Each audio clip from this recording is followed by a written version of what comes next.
The golden sun bathed the school playground in warm light, casting long shadows from the tall trees that lined its edges. A gentle breeze rustled the leaves, offering a cool relief from the afternoon heat. Laughter and chatter echoed from the students playing and socializing, but beneath one particular tree, a lone figure sat deep in thought. I know what I saw. Yesterday was the first time I laid eyes on him, I'm sure of it.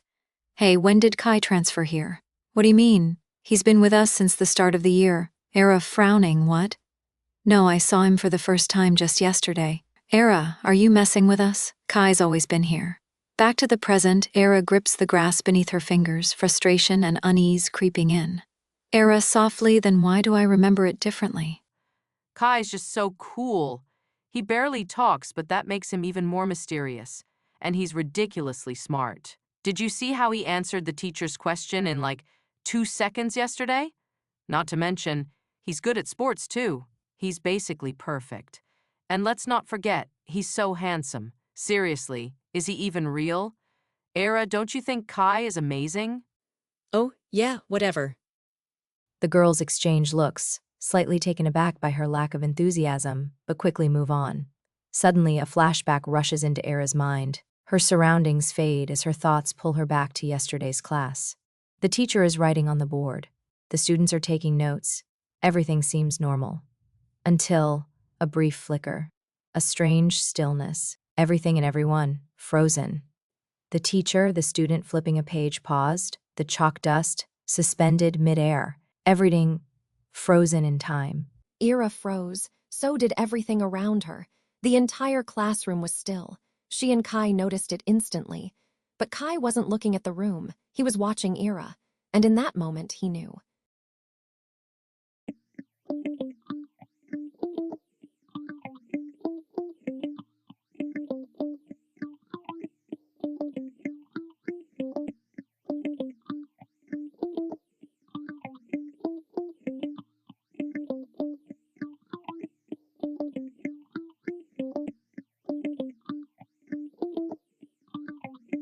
Era walked through the hallway, her thoughts tangled in a web of unanswered questions. Each step felt distant, as if she were drifting through the moment rather than living in it. Then someone caught her eye.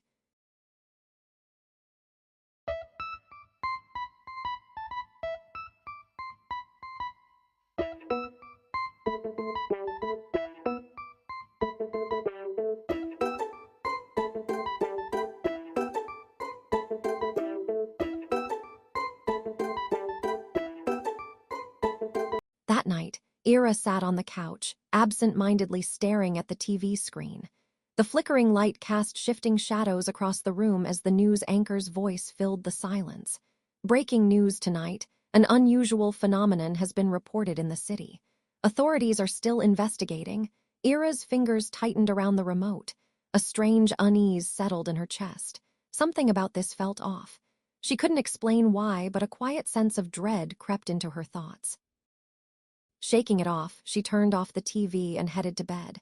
But as she closed her eyes, sleep came differently that night. The world around her shifted. Colors bled into unfamiliar shapes. A presence something unseen loomed in the air. She wasn't just dreaming. She was somewhere else, somewhere she had never been before.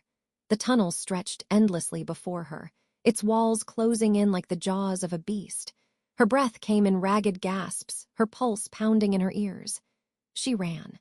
Behind her, the Imperial Guards stormed forward, their armored boots clashing against the stone floor, their torches casting flickering shadows against the damp walls. She couldn't stop. Not now. The tunnel's end was near, a faint glow ahead, a promise of escape. Pushing herself faster, her body burned with exhaustion, but she didn't falter. The shouts of her pursuers grew louder, their weapons drawn, their orders sharp and merciless. And then she leaped.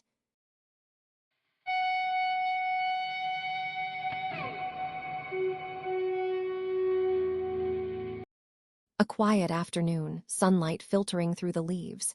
Era sits under a large tree, staring at the sky, lost in thought.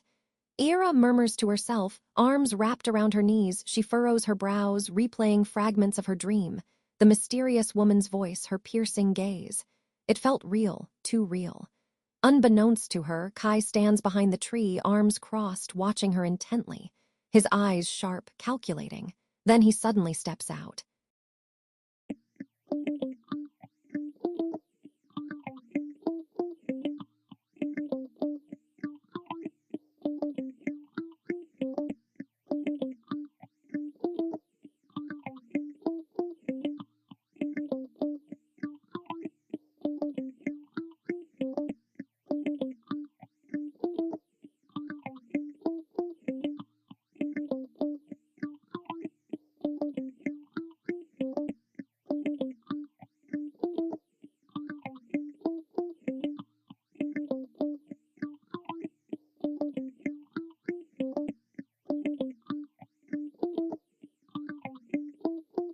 The afternoon sun cast a warm glow over the quiet streets as Ira walked alongside her friends, their laughter echoing through the air. The day had been long, but their light-hearted chatter made the walk home feel effortless.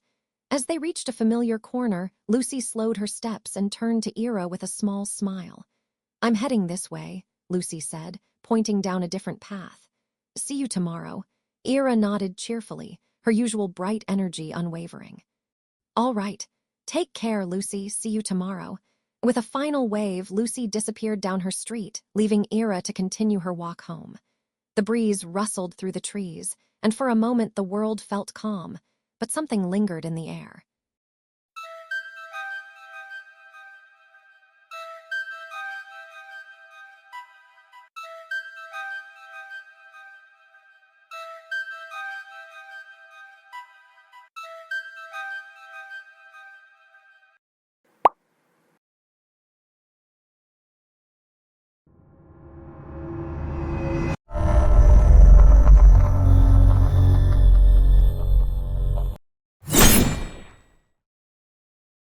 Ira's eyes widened. The attack was seconds away. She screamed, bracing herself.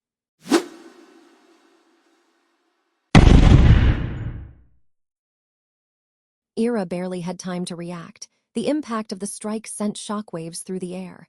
She dodged just in time, the force brushing past her like a storm. Her heart pounded. But before she could catch her breath, it was already there, right in front of her. Its presence loomed, eyes locked onto her, ready to strike again. There was no time to think, only time to move.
Ira's heart raced as she stepped into the kitchen, expecting the worst. But then she saw her aunt. Relief flooded her. She let out a deep breath, a small, nervous laugh escaping. Kai stood beneath the dim glow of the streetlight, watching silently as Ira reached her doorstep. Only when she stepped inside and the lock clicked shut did he exhale, satisfied. Without a sound, he turned and disappeared into the night.